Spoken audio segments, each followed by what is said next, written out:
name is what? My name is. What it do, people? It's your boy Grinch. I'm bringing you another Modern Warfare 2 commentary.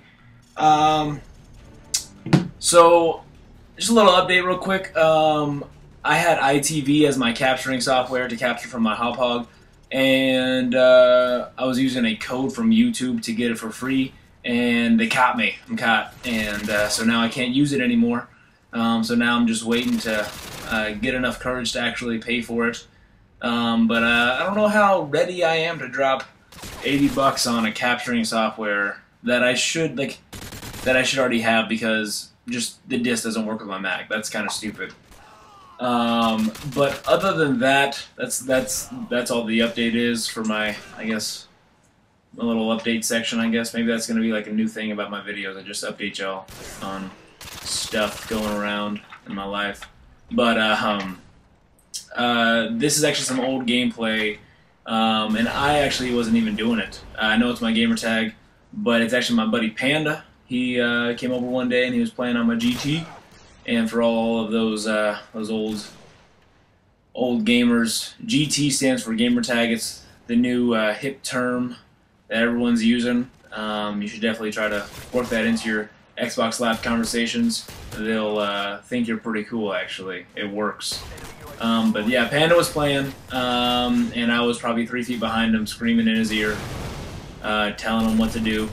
And I don't know what I was telling him here, but he obviously wasn't listening, because that's like a double fail. It's like a fail to the max. And I actually think a double fail, I mean, a fail times a fail is a win. So I guess the win is that they both blew themselves up, which is kind of funny. But yeah, I consider myself a backseat gamer, actually. You know, you've heard of backseat drivers. I'm a backseat gamer, most definitely. I know some of you other guys out there are too.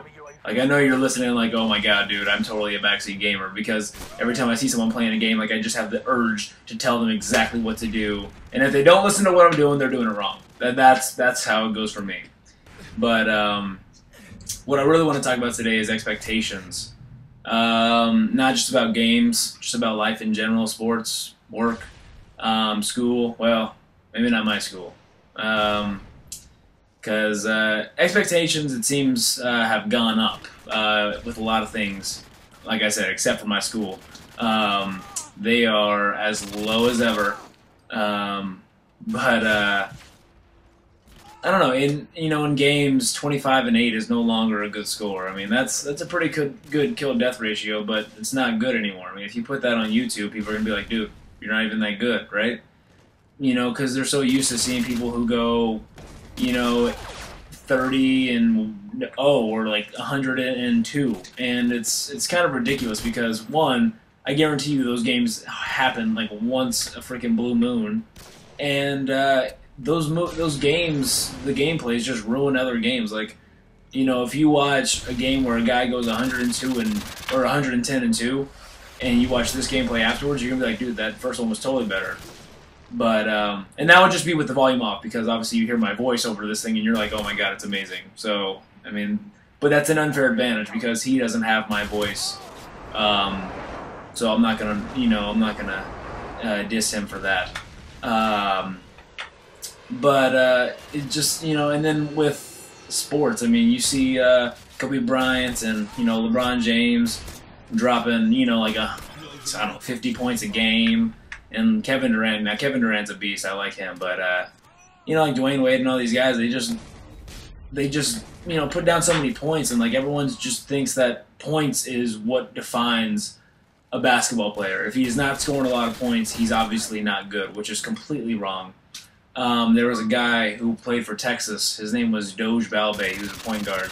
And, I mean, he cannot shoot the ball worth shit, pardon the language, but he would get 10 rebounds a game, and he would get, 5 steals a game, and he would get 10 assists a game. And I don't know, but one steal, it like helps. I mean, that's, just think of it as 2 points off of their score and 2 points onto your score. So it's a 4-point swing. And if he does that 5 times, what's 5 times 4? Real quick, 20 points. All right, yeah, I did it for you. You were taking too long.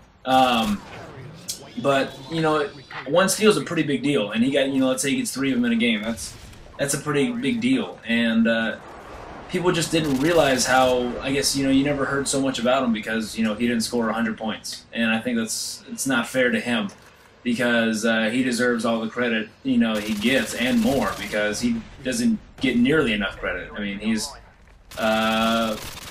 just a product of what happens whenever you have LeBron James and Kobe Bryant born and playing in the NBA because, like I said, if you're not dropping 80 points a game, then you're not good.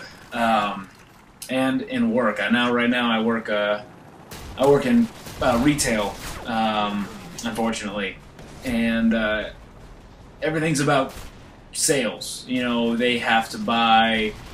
You know, you've got to sell this many things, or you've got to make, you know, this much profit, or whatever the case is. You know, it's not about, you know, did the customer have the best time possible in our store under the circumstances of their visit, whatever the, you know, if it was raining outside, you know, did we greet them and, like, you know, I don't know, maybe that was a bad example. I was gonna say dry them off, but that sounds kind of weird.